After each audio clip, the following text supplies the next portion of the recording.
You are listening to the BlahCade Podcast. This is your host, Shut Your Trap, aka Chris Freebus. Joining me as always halfway across the world, Jared Morgan.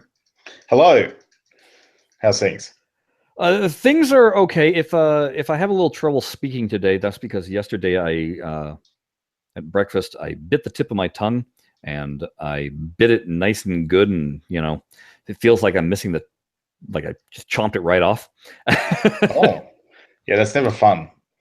No, especially since it's like that's all you can feel. Every time you eat, you're now afraid you're going to chomp it a little bit more, and things just don't taste quite right because that's where I think your sweet receptor of your taste buds is right there on the very tip. So, yeah. It's funny. Like if for some reason I bite my lip or something like that, or bite my cheek, and then just continue about my day without, thinking consciously that I bit my cheek. I always keep biting it. It's one of those things, isn't it, that your mouth and everything inside it is almost like within microns of tolerance. Right. So therefore, if anything is just remotely bigger than normal or out of place normally, it just feels so wrong and everything doesn't work. Everything just starts falling into a big heap. Something like that, yeah. Yeah, like I said, it just feels like something like the tip of my tongue is dry, and it's just not a good feeling. Don't care for that at all. Rather unpleasant. Yeah. What else is going on? Oh, right before this podcast, well, I shouldn't say right before, but a few hours ago, just went and saw the Lego Batman movie. Oh, right. Well, lucky you guys can, because we can't. It's not released there yet. We are one of the. I think there was 27 countries where it was released, and we're not one of them. So why? Don't worry, it's all right. Don't worry. We'll just go and watch a screener instead. Get down off tomorrow. Whatever. We're used to it by now. Well, I can tell you this much, spoiler free. I found it to be in every way funnier than the Lego movie. Oh wow, okay. That's pretty good. Because Lego movie is pretty funny. Yeah, I think I found the Lego movie more amusing than outright funny, and it definitely touched that soft spot in me of Lego. It hit the nostalgia button over and over again. This one totally is just plain hilarious. All right, and really dialed up the comedy, eh? They dialed up the comedy. Not only did they dial up the comedy, but they threw in so many jokes for the parents. It's ridiculous. Oh, good. I mean, there is stuff that there is absolutely no way your kid knows about because there's just no way he knows about it, or he or she. Yeah. And so you could hear the difference in laughter in the theater between when the adults got something and the kids didn't. So it was kind of funny. This is how it would have been, right? It would have been and then murmur as the kids go, "Ma, what are you laughing at?" Right. Why is that funny? And then on top of that, they threw in so many visual gags in the background that there's stuff that flashed by that I was like, "Oh, I wish I had seen that," and then it was gone.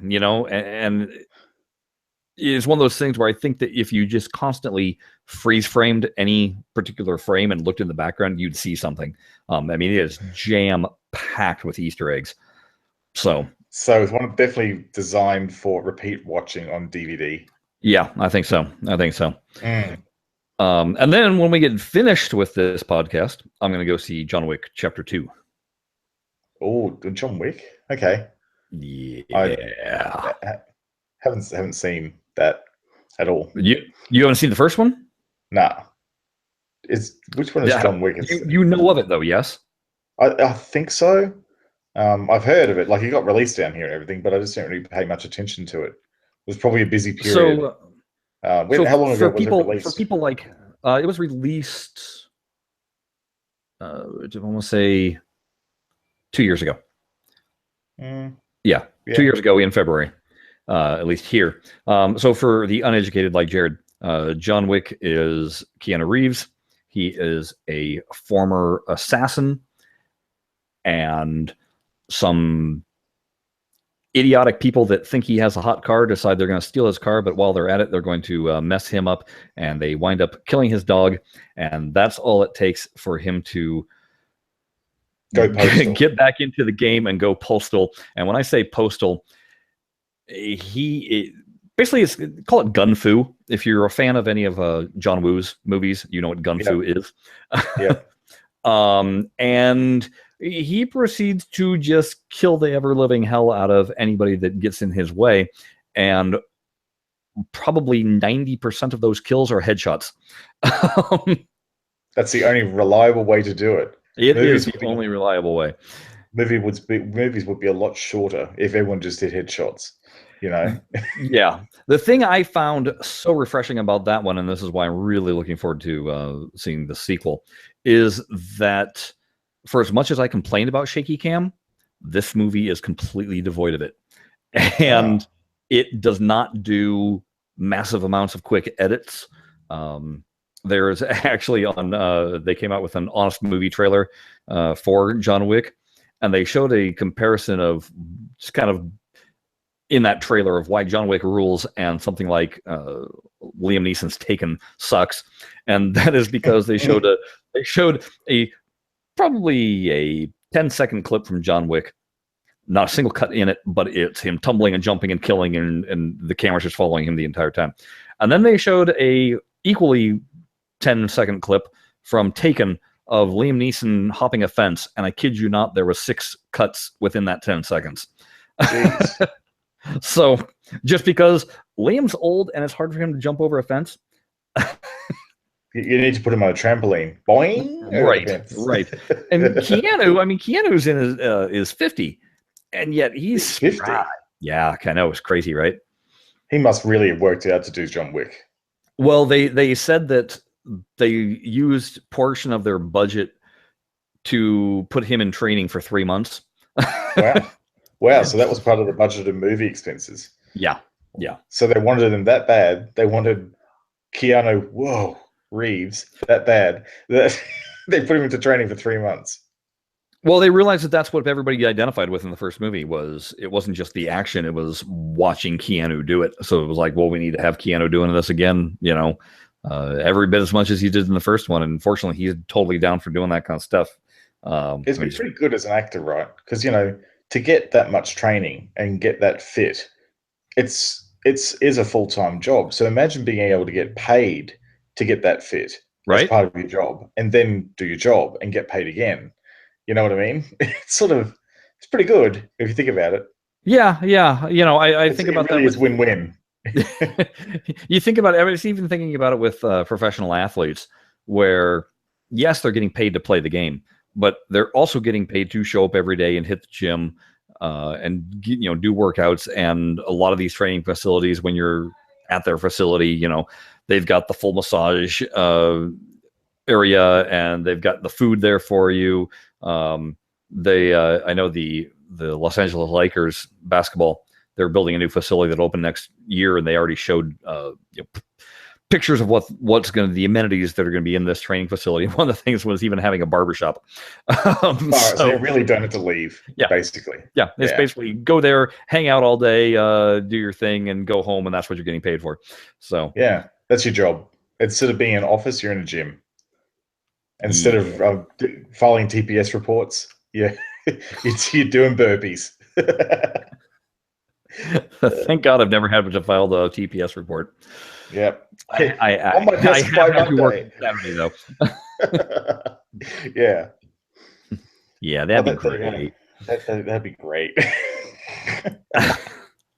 Hey, what do you say we talk about some news that has come down the pipe? This episode, folks, is going to be very Arcooda heavy. So we promised that we'd be able to talk about some things, and now we can talk about some things. Yes, now we can. Well, let's talk about some things. Yeah. Let's talk about the first thing that came down that we almost had a special podcast for when it was announced, and then we were like, we can delay it. And that is that we already know that Arcooda had partnered with Farsight to be able to bring Pinball Arcade to their machine. We're going to get into that in a little bit. But the first thing is instead they also have now officially announced a partnership with Barnstorm Games, and they are going to be bringing Time Shock in all its ever-loving glory into full cabinet. Ultra glory. That's right. that's going to be pretty cool. It lends itself very well to that sort of setup. I think from the Steam version already, they do have a degree of cabinet support implemented. So it will be interesting to see the extras that they put in. Well, I think we can safely say, if you go to Arcooda's website, which is arcooda.com, there is a ton of videos up right now, and basically, really, they've just updated their website, so it's packed full of fresh information about exactly what their machines can do. One of the things to note is that we're talking about it having coils and shaker motors and all that good stuff wired right in, and I can almost guarantee you that one of the things that partnering with Barnstorm and doing Time Shock is making sure that stuff gets implemented. That's right. I doubt that the Steam version has written in. I'd say definitely not. That wouldn't actually have that in. So that would be a definite exclusive and probably a value add.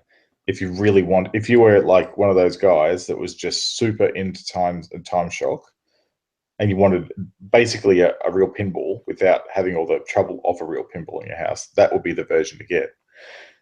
Now, it's interesting, isn't it? Because you might remember a while back that Barnstorm had also collaborated with Silver Castle Pinball to do a real version of Time Shock, like a flipping pinball.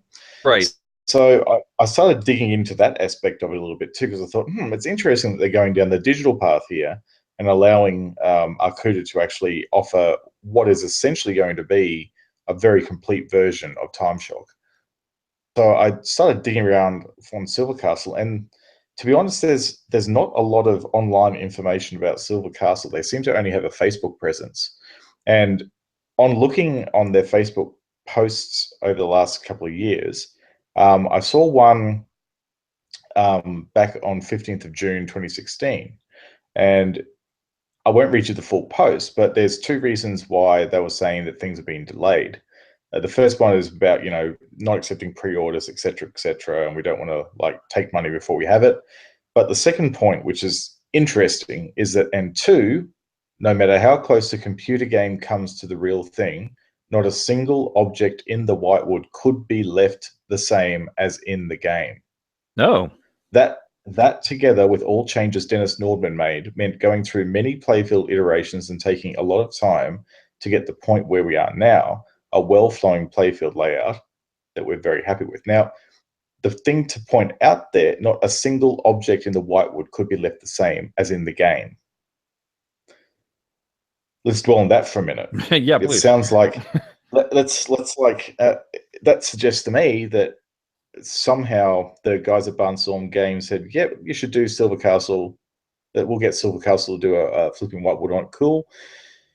But then something changed with their agreement, and now it sounds like I can't really see any pictures of their flipping whitewoods or anything like that on the site, but it seems that they've had to do something like Time Shock, but not Time Shock. And the interesting thing is that having a look at the digital mock-ups of the game and the back glasses that they've got up, and comparing that with the Time Shock Arcade Edition that Arcooda is offering, the artwork is totally different on the cabinet. Like on the back glass, the artwork is absolutely different. So it's like Silver Castle have had to do what we now refer to as a pivot and completely change things. And you're saying that nothing new has been posted from them since, what was that, August? It was June. The last post was in 31st of December 2016, and there is a post saying, "Here's a sneak preview of what's to come early next year. Keen observers should be able to spot a thing or two, ... The team at Silver Castle Pinball wants to thank you for your continued support, blah, blah, blah." And on that, it's just a single picture with what looks like the original playfield, but it looks like there's been some changes in the style of the playfield. It looks like that it's gone from photorealistic-ish. I'm just going to flick back quickly to the original version, see if I can see some screenshots. But it seems like it's gone from, yes, it has. They've actually changed some of the art on it. So the one from Silver Castle Pinball has a more sort of colored time capsule thing, which is the thing down sort of towards the bottom of the flippers, where it has all the three or four worlds on the playfield. So they've done some art changes to that and made it sort of more colored compared to the one that is on the Barnstorm Games digital version, which is basically just a gray sort of time machine without any sort of representation of the glass. And it looks like that the other things they've changed again could be the way the planets are illustrated as well. So I think what it's suggesting is the Silver Castle one has basically got redesigned art on the playfield to make it so that they could actually proceed with the build. So very interesting. Very interesting. It actually looks, I'll give it to them, it actually looks better than Barnstorm's version, I think. It actually looks a little bit more like the pinballs of today that are coming out. It looks a little bit more modern, a little bit more vibrant in color. And I'd say it's actually a better looking thing than what is on the Arcooda one, just as a comparison. But the fact that you'll be able to play it digitally with all this extra integration, that's still pretty cool, without all the overhead of maintaining a pinball machine, right? And all that, and also having the ability to play everything else on it as well, which is the other huge benefit of it. Yeah, so let's actually talk about a little bit some of the information that Arcooda did wind up releasing on their website. For starters, we're talking about the main playfield will be a 42-inch touchscreen. And we're talking industrial grade touchscreen, because one of the things, and it's hinted at here on the website, is they're looking at having a coin-op version of this. And I know Farsight has talked about they'd investigated doing coin-op, and they backed away from it due to licensing issues. But obviously they probably got that cleared out. Something else that I know that Farsight talked about years ago with me, they had mentioned the kind of your touch wizard kind of, you see them in bars, those small video games, basically a lot of them that had Arkanoid. And they had been approached about that, and I think that was when they first started dealing with the possibility of coin-op and realized at that time that they weren't going to be able to do that. So interestingly enough, with the Arcooda, not only do they have their arcade cabinet, but they also have their own touch wizard, and they're saying that Pinball Arcade will be on that too. Yes, that's right. Pinball Arcade is basically on all of their touch devices. Anything that they sell, it looks like Pinball Arcade's been licensed to use on it. So if you don't have the room for a pinball machine, you can get a countertop touch unit, which incidentally runs on Android. So so the good thing about that is you not only have the ability to play Pinball Arcade, but also Zen, and all the other different pinball games and all the other offerings on Android, and pretty much use it like a little mini computer, I guess. Almost like an Apple IIe form factor type of computer, which is pretty cool, with a lot more stuff on it, of course. Now, the interesting thing about the TouchWiz is, I wonder if that's if it's running on Android, I wonder what guts is inside the machine. I wonder if it's actually something like a Shield console, because you know how Shield, NVIDIA actually have their Shield sort of what was supposed to be like the entertainment hub thing that they got. It's incredibly powerful. It's got the same specs as the Shield tablet with a K1 processor in it, but more RAM, and designed to be used basically as a set-top box. Now they've released a new version of that this year. They've done an updated version with even more spec and more guts in it. So I wonder what the insides of that thing is, whether it's bespoke or whether it's actually technology that's been improved in some way to add the touch interface to the screen. Yeah, I don't know. I don't either. Hard to say when you haven't touched one yourself. Yeah, it's true.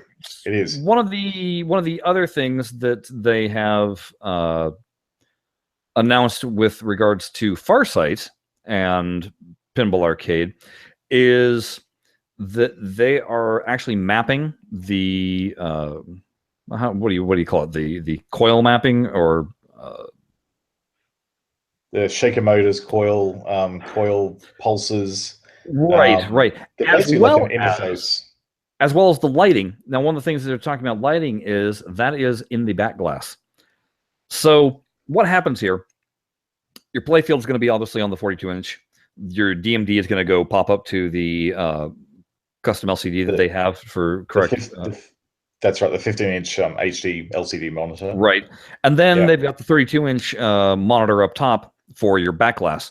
So that's going to have all the lights pulsing the way they should, which is something that Farsight hasn't had to program in yet, because obviously we don't have back glasses while we're playing. No, we don't. What that is basically implying is there's going to be some customization here going on between, basically on Farsight's part. So all of you that have been wanting Farsight to allow cabinet support and do cabinet support and everything, and even the guys that did that mod to be able to do more of a top-down play view, that's what's going on here. You're getting a little. It's not just porting over. If they're gonna start doing something with the back glass, what makes me excited about that is, well, when you're playing something like Scared Stiff, we've all seen that back glass. It's not pretty. It would be definitely one that would be a candidate for first iteration refresh, I think you could say. Yes. And things like, what about things like Brighter Pinbot's back glass with all the ascending ladder up bride's leg with the big flasher bulb in there? That would look amazing. Well, same thing goes with Whirlwind and Hurricane. Earthshaker, Hurricane, Comet. We don't have Comet. Cyclone.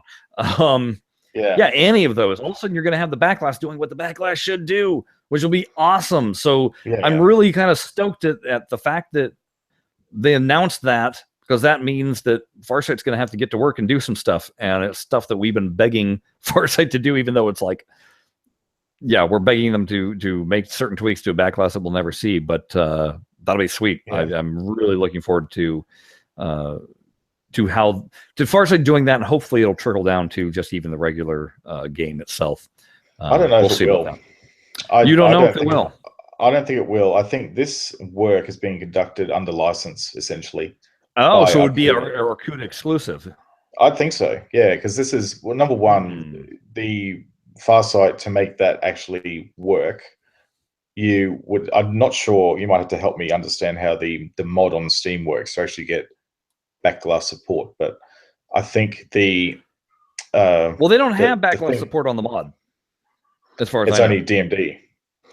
I don't even know if they have DMD, do they?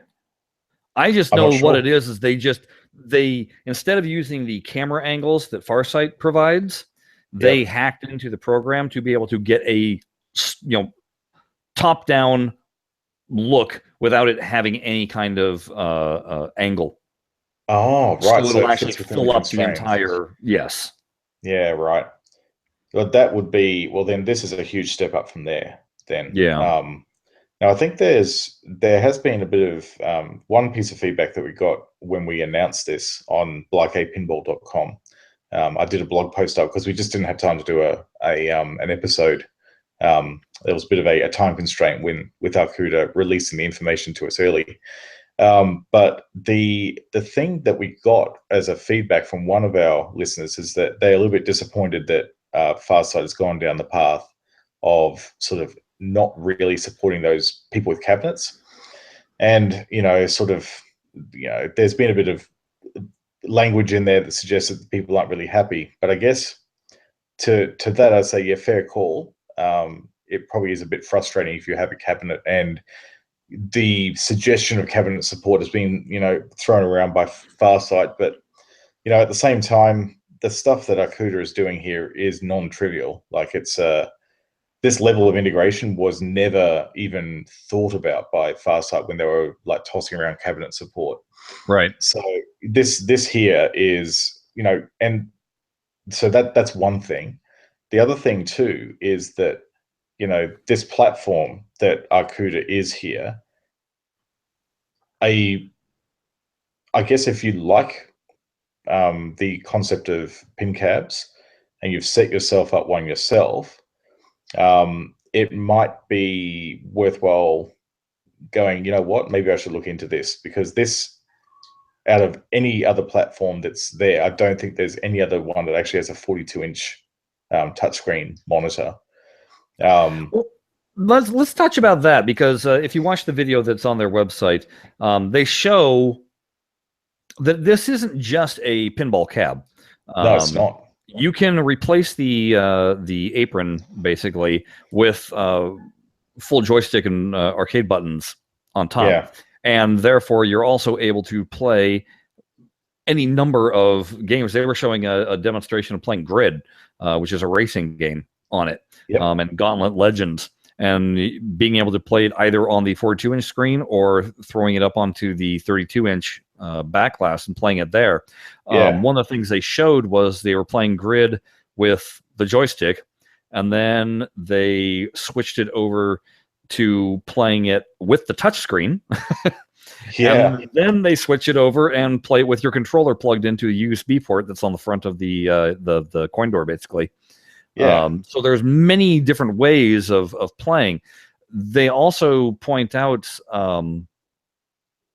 that you're able to plug in. It's compatible plug and play with 360, Xbox One, PS4, PS3, and your own PC with Steam. Even Android. You can even interface your Android products into it as well. So really, it's the box that they've got running all this, synchronizing up all the screens and doing all that sort of logic, is basically like a big. I liken it to an AV system that you just put all your things into, and then it handles it all for you. Right, like the receiver. Switching. Yeah, a receiver. It's basically like an entertainment system receiver, plus also like what I imagine will be a pretty powerful PC. That's the one thing that's interesting, though, isn't it? Because we haven't actually seen the specs. No, we don't know the specs yet. No, but I'd imagine for it to be driving 2 screens and an LCD monitor for the back glass, we'd probably be talking at least a 2-head video card system in there for it to do that. Mm-hmm. I'd imagine, to get the power going. Particularly as I saw the things running on Steam on that preview video, and they weren't lagging at all. Yeah. And there was a fair bit of effects in it. So I'd imagine it'd be a pretty grunty box that they've got driving all this technology.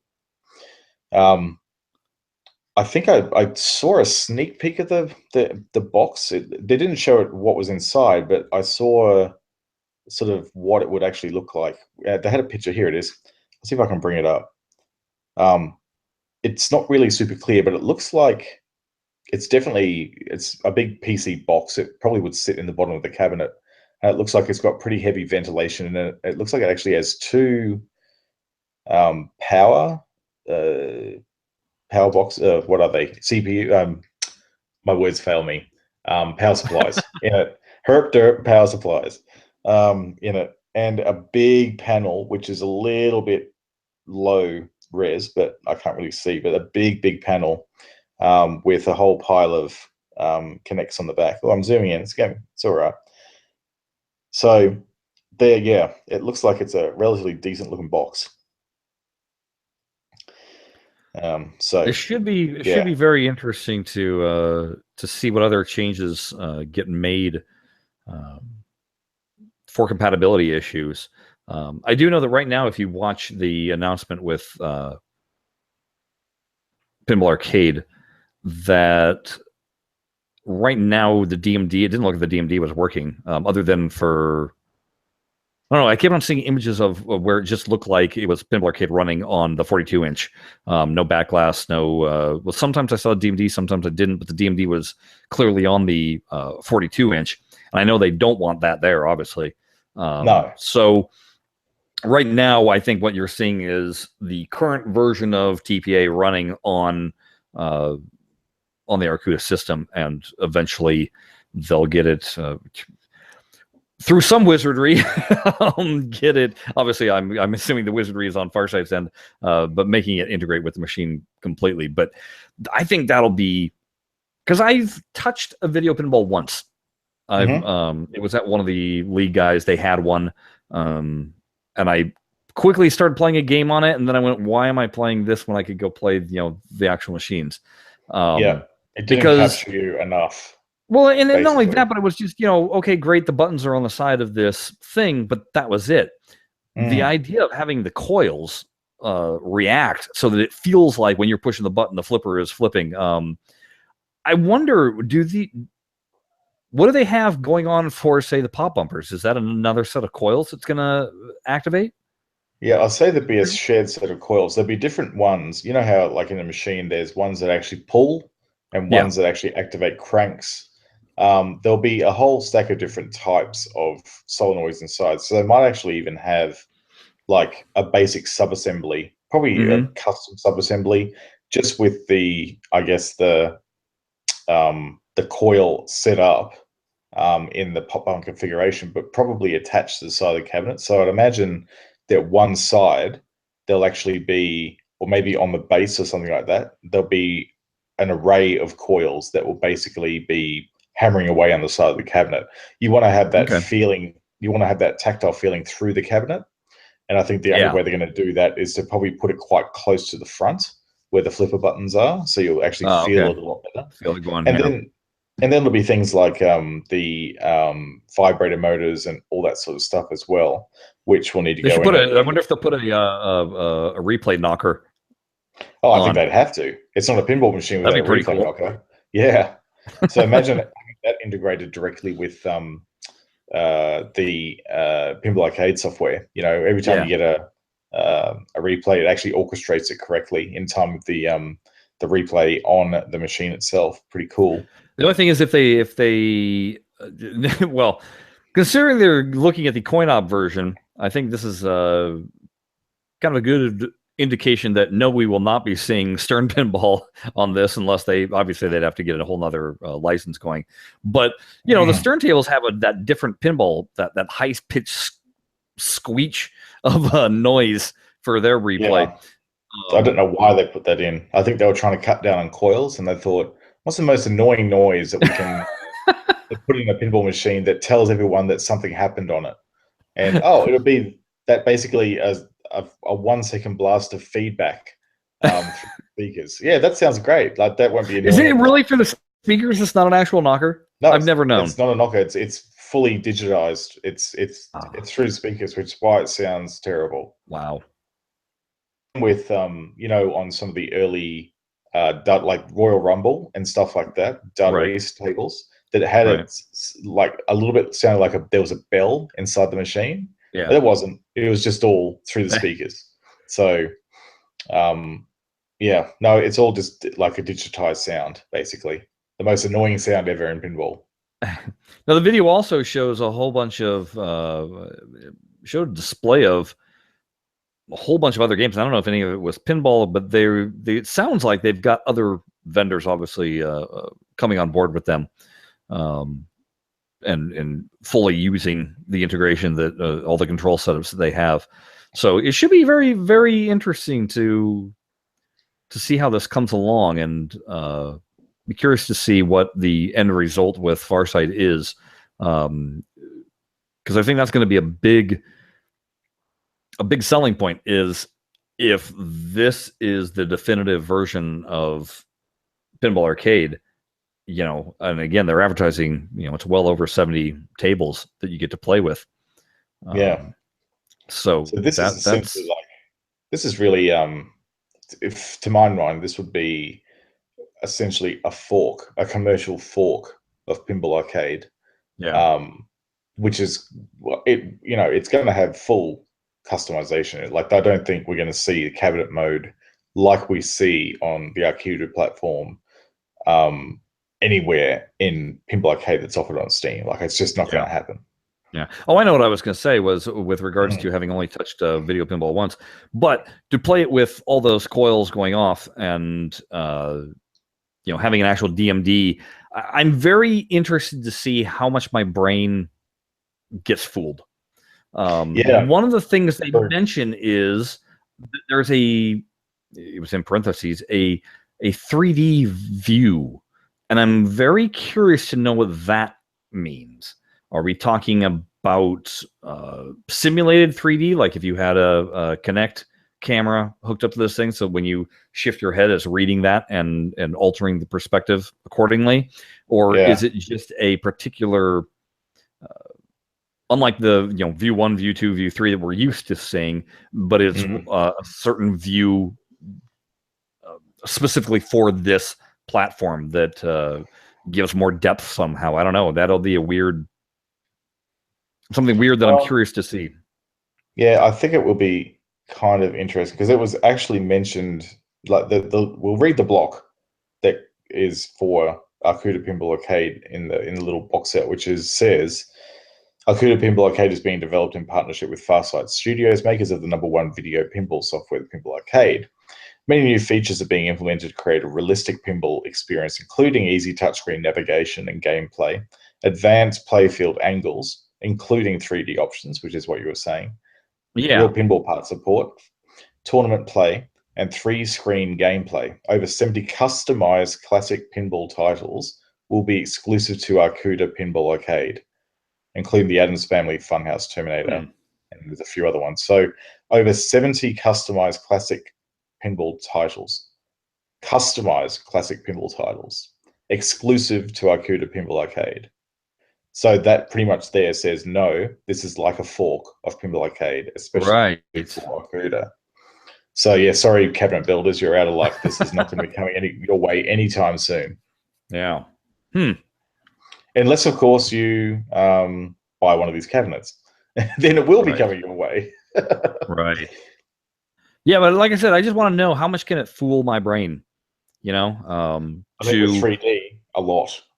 And then was the 3D having shaker motors, having the coils going off, having the DMD where it should be, the backlash where it should be. It could be a whole different way of playing it. And then that makes me wonder, will that make it easier or more difficult? Or just the same as when we play? Yeah, I'm not sure. It's not going to be to the extent of, say, something like Zen VR, which is like totally fully immersive, and you're not really even standing in front of a physical machine. But I think from memory, the Zen actually already has a 3D mode in its offering on Steam. So if you have the right equipment, you already get access to that. So I just wonder. Well, you're talking 3D. Yeah. Well, they have it on. It's available on PS3. You can get Zen in 3D. Yeah. So I wonder if so they don't do it on Steam at this stage, do they? I don't know if they do. I don't have a 3D capability on my computer, so I don't have the proper monitor or anything. I'm surprised if they didn't. I think that they probably would, because I know that it was actually in the Android build accidentally at one point. So if they had it on Android, it seems to be a common feature across all platforms. That'd be a little weird, though, with your screen is turned sideways. Yeah. So I don't know how the 3D is going to work in that aspect. But also, you're looking at it at an angle. You're not looking at it dead on. So I wonder if that'll mess with the glasses if you're playing with glasses. I wonder if eventually, when that feature gets introduced into the Pinball Arcade platforms, I'll have some sort of Connect-based add-on that will go below the DMD that allows you to like track eye movement and stuff like that. Yeah, because that might be the way you do it. Yeah. Huh. It's plenty of interesting. So much to wonder about. Yeah, that's right. So I would highly recommend people go check out Arcooda.com. Go look at the videos that we're talking about. There's plenty of photos. You can get a better idea of everything of that nature. And then you can follow Arcooda on Twitter, or you could just follow the BlahCade on Twitter @BlahCade, and we pretty much parrot it all to you. Yeah, we'll parrot whatever they send our way, so you can keep up to date on that. If you had been following us on Twitter, you would have seen the announcement of Barnstorm Games' Time Shock coming to Arcooda back on Monday, I think that was announced. Yep, I pushed out the post on Monday, I think. Yeah. So you wouldn't have had to wait for this lovely podcast to tell you. You would have been well informed prior to that. Hey, why don't you go ahead and follow Jared on Twitter? He is at Jared Morgs, or you can follow myself. I am at Shut Your Traps. For other stuff, go ahead and check out the BlahCadePinball.com website. And then you can see all the past episodes as well as links to the various sites that we mentioned during our podcast. And news gets pushed to that site also. Yes, when we have it. It's not very often because normally it's just like podcast episodes. But yeah, occasionally we will tweet out from there and use that as the way that we communicate long form things that aren't really suitable for microblog. It's 140 characters at a time sort of announcements. Right. Yeah. So I would love to talk to somebody up at Pinball Arcade about their partnership with Arcooda. Maybe they could give us some information that we're not supposed to have. Yeah, maybe. Yeah. We're always trying to get to work that. Who can tell us something that we can then spout off on? Because we like, if you haven't guessed by now, our favorite thing to do on this show is speculate. Speculate until the donkeys come home. That's what we do. That's what we should have. We should have called this instead of the BlahCade. We should call it Speculation Pinball. Theory cast. Yep. We'd be good at it. Oh well, hey folks. I think I'm going to go head off to the movies and go see John Wick 2. Enjoy. I think I will. What are you up to, Jared? What do you got going on this week? Staying inside the house because it's 39 degrees Celsius outside, and no thank you. What does that translate to in Fahrenheit? 100 plus. Oh, 100 plus. Lovely. Yeah, 100 plus at least. So yeah, it's broiling time out there. The air conditioning is cranking away in here. And it is hot outside. We're actually suffering. Were you mentioning that at the mall near you they were filming Pacific Rim 2?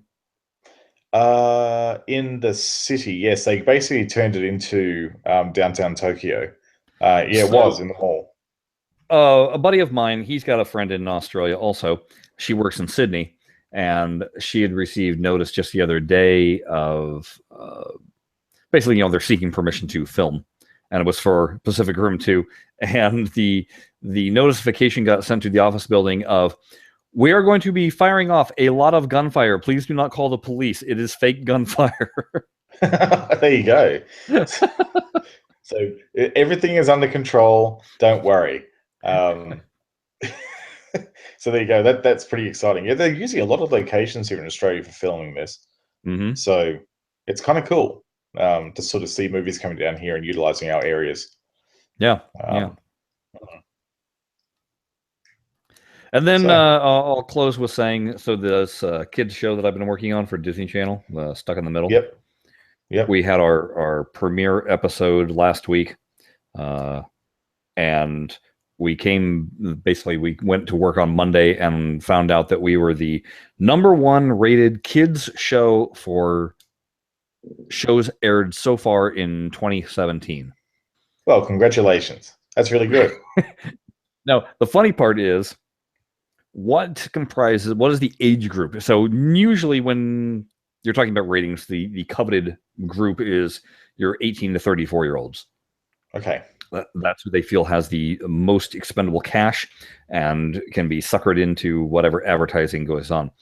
So with this kids show statistic, the group rating is from ages 1 to 11. 1 to 11. And I'm sitting there, I was laughing because I was like, I don't know if any 1 through 4-year-olds are going to be watching our show, and I doubt a 5-year-old would even care about our show. But it's just kind of one of those weird age range things that kind of made me crack up. It's a rather broad brush that they're painting the kids with there. Yes. Yeah. And then of course, it's also one of those things where people were like, "Oh, hey, congratulations! Isn't that great?" And I'm like, "Yeah, but it's not like they're raising our paycheck rate at all." Well, no, but look, it keeps you work. So yeah. Yeah, but good. But it's, the thing is that we're working for a low budget rate, basically. So rather than being paid our standard wage, we're being paid quite a bit less. So it is one of those things where it's like, so we made you a success. How about maybe making us a success? Yeah, how about, greasing the wheels, greasing my palm, Unfortunately, I know that's not going to happen. No. Oh, well. Oh, well. Doesn't matter. Indeed, it does not matter. Hey, folks, we're going to talk to you again next week. Maybe we'll have more news. Maybe we won't. Maybe we'll just have an entire episode about things we ate. Delicious food. Delicious food. All right. Until then, bye-bye. Om nom.